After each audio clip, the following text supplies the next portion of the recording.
Достар, күшті жаңалық, енді ChatGPT PowerPoint презентация жасай алады. Мен осы жаңа жасап көрдім, өте күшті нәтиже. Қараңыз, жасанды интеллект тақырыбына маған презентация жаса дедім, қараңыздар. Бірнеше слайдтан тұратын осындай күшті презентация жасап берді. Суреттермен, мындай диаграммасымен, тарихын көрсеткен, қалай жасайды жалпы.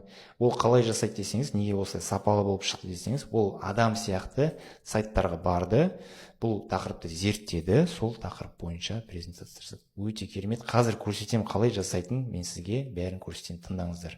Маған ашық сабаққа PowerPoint презентация жасап бер. Тапсырып көрейік ал агентке. Қандай тақырып дейді?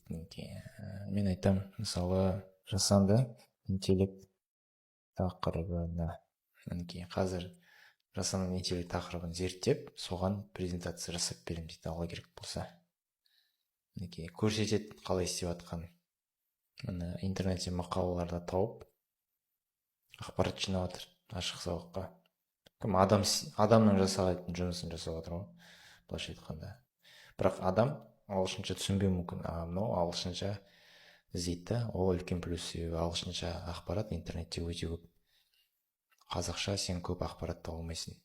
Пока жасағанда мен басқа шаруаларымды жасай беремін. Сосын болғасын мына жерден тауып аламын. PowerPoint презентация жасау деп тұр. Сосын басқанда